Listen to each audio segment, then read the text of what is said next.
Eu não sei se você sabe, se alguém aqui já estudou sobre isso, qual é a maior e mais populosa prisão do mundo. Nenhuma prisão é tão populosa, nenhuma prisão é tão opressiva, e além disso, nenhuma prisão é tão permanente, uma prisão em que a maioria nunca consegue sair dela, nunca escapam dessa prisão, nunca são soltos dessa prisão, pessoas que cumprem uma pena para a vida toda. É a prisão do descontentamento, é a prisão do desejo, é a prisão do eu quero. Os encarcerados nessa prisão estão sempre querendo alguma coisa, sempre querendo algo maior. Querem algo que seja mais bonito, querem algo que seja mais rápido, mais magro. Eles estão sempre desejando. Eu desejo. E você pode até dizer que eles não querem nada muito, né? Querem apenas alguma coisa a mais. Querem um novo emprego, querem um novo carro, querem uma nova casa, um novo cônjuge. Eles não querem muito, querem apenas mais alguma coisa. E quando eles tiverem aquilo, então serão felizes. Quando eles tiverem mais alguma coisa, eles vão sair desta prisão. E aí conseguem ter uma liberdade provisória desta prisão, e aí o cheiro do carro novo passa. O novo emprego fica velho. O vizinho compra uma televisão maior que a dele. A roupa sai de moda. O novo cônjuge possui maus hábitos. Então aquelas expectativas, quando a gente consegue algo, elas goram. E antes que a gente perceba, nós somos outro ex-condenado que quebra a liberdade condicional e retorna para a cadeia. Eu não sei se alguém aqui está nesta prisão do descontentamento. E se você se sente melhor quando tem mais alguma coisa e pior quando não tem, se o contentamento passa longe de você, se a sua felicidade vem de algo que você veste, que você dirige, que você bebe, que você digere, você precisa encarar os fatos. Você está em uma prisão, a prisão do desejo. Os presidiários do desejo, presidiários do querer, são pessoas que nunca serão felizes. Então essa é uma péssima notícia, porque nós vivemos num mundo consumista, materialista, que sempre coloca alguma coisa nova para a gente desejar. Agora, há uma ótima notícia, se esta é uma péssima notícia. A ótima notícia é que a gente pode sair dessa prisão do desejo, uma prisão que leva a gente a estar descontente com tudo na vida, né? O salmista Davi nos conta o segredo para escapar desta prisão. Lá no Salmo 23, versículo 1, vamos ler todos juntos? O Senhor é o meu pastor, nada me faltará. O Davi encontrou pastagens onde os descontentes vão morrer. Como se ele estivesse dizendo assim: o que eu tenho em Deus é maior do que eu não tenho na vida. Presta atenção. O que eu tenho em Deus é maior do que aquilo que eu não tenho na vida. Você acha que poderíamos aprender a dizer a mesma coisa que o salmista? Será que eu poderia amanhã, plena segundona, ali no metrô, que eu sei que tem gente aqui que pega metrô para trabalhar, no ônibus lotado, será que eu poderia dizer assim: o Senhor é meu pastor e nada me faltará? Pense por um momento nas coisas que você possui. O que você tem em casa? Pense na sua casa, onde você mora. Pode até não ser sua casa, pode ser uma casa alugada. Pense nos seus móveis, pense nos seus utensílios, pense no carro que você dirige, pense no dinheiro que você guardou, pense em alguma coisa que você herdou ou comprou que tenha valor. Pense nas roupas que você adquiriu. Você pode dizer que está contente, está feliz. Por isso que eu quero falar do pecado do descontentamento. Porque descontentamento é um pecado. Agora, uma verdade importante que eu queria deixar bem claro logo no começo, para falar do descontentamento. O descontentamento tem dois lados. Tem um lado positivo e tem um lado negativo. Deixa eu falar primeiro do lado positivo. Quando é que você deve estar descontente com a sua vida? Bom, quando há um descontentamento pelo seu crescimento. Você tem uma motivação para crescer. Esse descontentamento pode impulsionar você para ser mais santo. Nós estudamos aqui sobre santidade para ter mais conhecimento, para melhorar de vida. Esse é um descontentamento. Você não é um acomodado. O descontentamento é positivo quando desenvolve em você um senso de justiça. Isso eu chamo de um santo descontentamento diante da injustiça ou do pecado que pode levar à transformação social e espiritual. O descontentamento é positivo quando revela em nós um conformismo com o mundo. O cristão é chamado a não se conformar com certos valores deste mundo.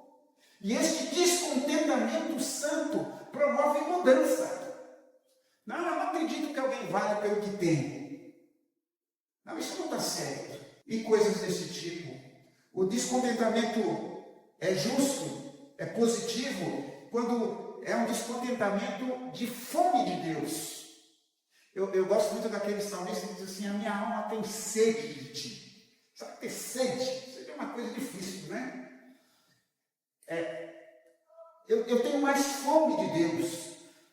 Você estar descontente espiritualmente. Ter fome de Deus, de mais intimidade, de comunhão com Ele. Não é aquela oraçãozinha de 2 minutos antes de sair de casa, ou de 1 minuto antes de dormir, quando não dorme no meio da oração.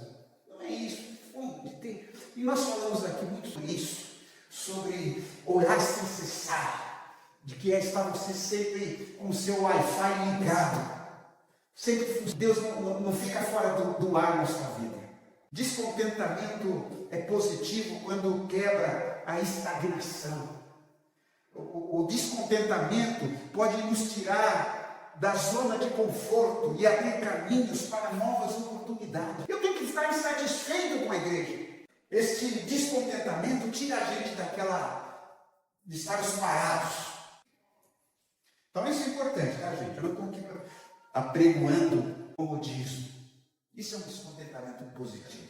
Mas há um lado negativo do descontentamento. É isso que eu quero enfatizar. É esse lado negativo que mostra um descontentamento pecaminoso. Por exemplo, é aquele descontentamento que revela ingratidão. Quando uma pessoa nunca está satisfeita, perde a capacidade de reconhecer as bênçãos que já recebeu.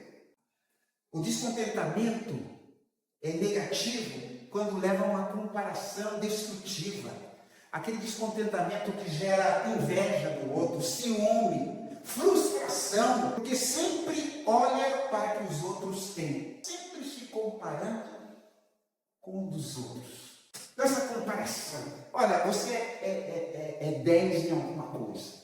Todo mundo é 10 em alguma. Aqui tem várias notas 10 em alguma coisa. E todo mundo é ruim em alguma coisa. O descontentamento é negativo quando gera ansiedade, gera insatisfação, aquela insatisfação crônica. Né? Um coração inquieto que nunca descansa. Um coração que está sempre gerando estresse e amargura. Isso é negativo. O descontentamento é negativo quando gera consumismo e materialismo. É o desejo constante de ter mais.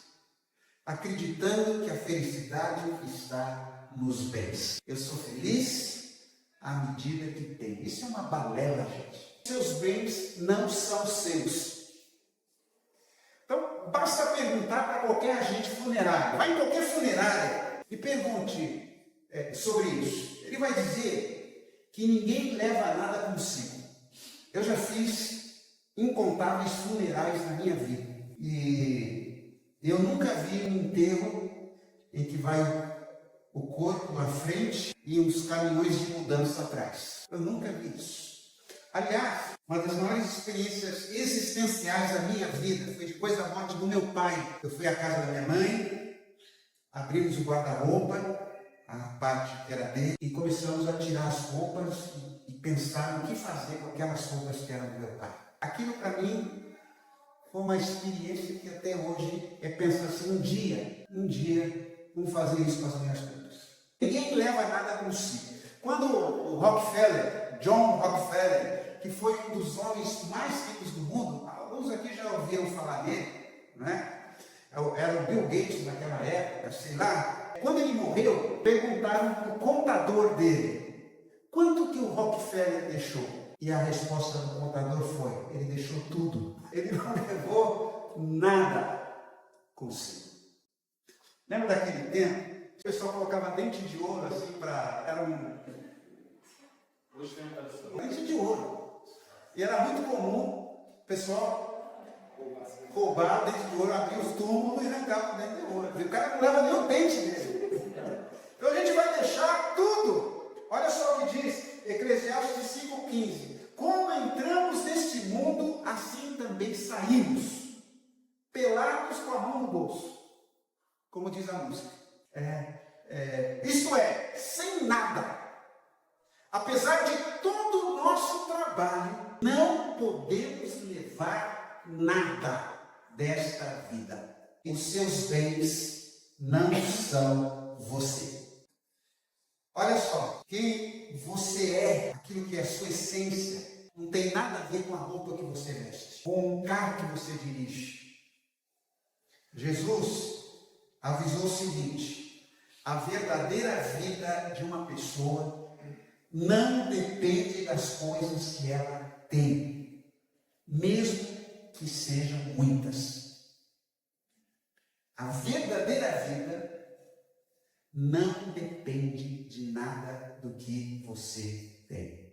Deus não conhece você como aquela pessoa que se veste bem, ou como aquela mulher que mora numa casa grande, ou como uma criança que tem uma bicicleta nova. Deus conhece o nosso coração. O que Deus olha para você é o seu coração. Olha só o que diz 1 Samuel 16,7. Senhor não vê as coisas como o ser humano as vê. As pessoas julgam pela aparência exterior, mas o Senhor olha para o coração. Nós não olhamos para o exterior. É por isso que nós temos preconceitos. É por isso que nós fazemos discriminação. Olha, chegou aquele pessoal com aquela roupa lá, aquele terno de 20 mil reais. Cara, senta aqui. Nós é que fazemos isso.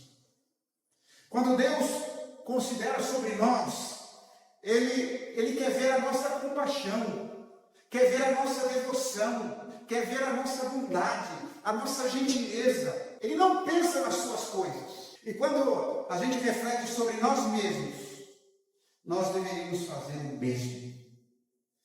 Eu não deveria simplesmente me olhar no espelho pela manhã para ver se meu cabelo está legal, mas olhar para o meu coração. Fazer como o salmista: sonda, meu Deus, conhece o meu coração. Prova-me, conhece os meus pensamentos. Vê se há em mim algum caminho mau e guia-me pelo caminho eterno. E quando você reflete sobre si, então você vai enxergar esse valor. Defina a si mesmo pelo que você possui, e você se sentirá bem quando tiver muito, e se sentirá mal quando não tiver. O contentamento só vem quando nós honestamente podemos dizer, como Paulo, lá em Filipenses 4, 11 e 12. Aprendi a estar satisfeito com o que tenho. Eu sei o que é estar necessitado e sei também o que é ter mais do que eu preciso. Aprendi o segredo de me sentir contente em todo lugar e em qualquer situação, quer esteja alimentado com fome, quer tenha um arroz, feijão e ovo, tenha uma picanha, quer tenha muito, quer tenha pouco. Estava lendo a história de um homem chamado Doug McKnight, e ele recebeu um diagnóstico de esclerose múltipla. E por 16 anos, isso custou a carreira dele, a mobilidade dele e até futuramente a sua vida. Esclerose múltipla. E por causa da doença, ele já não podia se alimentar sozinho, nem podia andar. E ele teve que combater o medo. Teve que combater a depressão, mas durante todo aquele período, ele nunca perdeu o seu senso de gratidão. E uma vez, seus amigos pediram para ele fazer uma lista de orações que ele precisava, para os seus amigos orarem por ele, né? E a resposta que ele deu, a lista que ele mandou, incluía 18 bênçãos e 6 pedidos de oração. Note, 3 vezes mais coisas para agradecer do que a pedir. Ele não perdeu o senso de gratidão. Se você está esperando que uma mudança de uma circunstância traga a mudança da sua atitude, se você está fazendo isso, você está na prisão. Quer dizer, para que eu mude de atitude, a coisa tem que mudar. Para que eu seja mais agradecido, mais contente, tem que mudar. Qual é a única coisa que separa você da alegria? Como é que você poderia completar essa frase? Eu serei feliz quando? O que esse quando é para você? Quando eu for curado? Quando eu for promovido? Quando eu me casar? Quando eu ficar solteiro? Quando eu for rico? Como é que você completaria essa declaração? Quando é que eu serei feliz? Agora, com essa resposta na sua mente, responda. Se o seu sonho nunca se tornar realidade, se a situação nunca mudar, você poderá ser feliz? Se não, você está dormindo numa cela fria do descontentamento. Você está na prisão e você precisa saber o que você tem no seu pastor, nosso pastor. Você tem um Deus que escuta, tem o poder do amor atrás de você e todo o céu dentro de você. Se você tem um pastor, você possui graça para cada pecado que comete, direção para cada curva, luz para cada canto da sua vida, uma âncora para cada tempestade. Você tem tudo o que precisa. E quem pode tirar isso de você? O câncer pode infectar a sua salvação? Pode a falência empobrecer as suas orações? E olhe para a sua posição. Nós somos filhos de Deus. Certa vez um homem foi pedir conselho para o pastor. Ele estava numa crise financeira e disse: pastor, eu perdi tudo. E aí o pastor disse: puxa, eu estou triste porque você perdeu a sua fé. E o homem disse: não, pastor, eu não perdi a minha fé. Bem, então, disse o pastor, eu sinto porque você perdeu o seu caráter. O homem disse: eu não disse isso, pastor, eu ainda tenho meu caráter.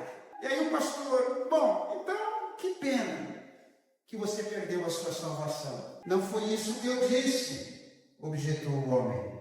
Eu não perdi a salvação. E o pastor conclui: você tem sua fé, você tem o seu caráter, você tem a sua salvação. Então parece que você não perdeu nenhuma das coisas que realmente importam. Nós também não perdemos. Nós poderíamos orar como uma pessoa que se sentava à mesa para a refeição e só tinha pão e água. E ele dizia: tudo isso e Jesus também. Então Então, em cada situação da nossa vida, nós podemos dizer, Senhor, tudo isso e tu também. Não podemos estar satisfeitos assim com aquele homem, com essas pessoas mencionadas. Olha só o que Paulo declarou. A piedade com contentamento é grande fonte de luta. Quando nós entregamos a Deus o incômodo fardo do descontentamento, porque o descontentamento é um peso nas nossas costas, nós não apenas desistimos de querer algo, mas ganhamos alguma coisa. Substituir o fardo por algo que seja leve, feito sob medida para cada um de nós, a prova de tristeza ligado à gratidão. O que a gente ganha com o contentamento? Você pode ganhar o seu casamento. Há muitos casamentos com problema por falta de contentamento. Você poderá ganhar horas preciosas com a presença dos seus filhos. Poderá ganhar o seu autorrespeito. Poderá ganhar alegria. Poderá ganhar fé para dizer, o Senhor é meu pastor, nada lhe faltará. O pecado do descontentamento é vencido quando nós reconhecemos que o Senhor é suficiente, que nossos bens não são nossos, mas dele, e que a nossa identidade não está naquilo que nós temos, mas em quem nós somos em Cristo Jesus. Então, gente, exercite a gratidão diária. Pratique a generosidade, lembrando que você é apenas um administrador das coisas que Deus colocou sob sua guarda. Defina sua vida em Cristo, não as coisas que você possui. Quem tem o Senhor como pastor, descobre que a verdadeira riqueza não está nos bens que possui, mas no Deus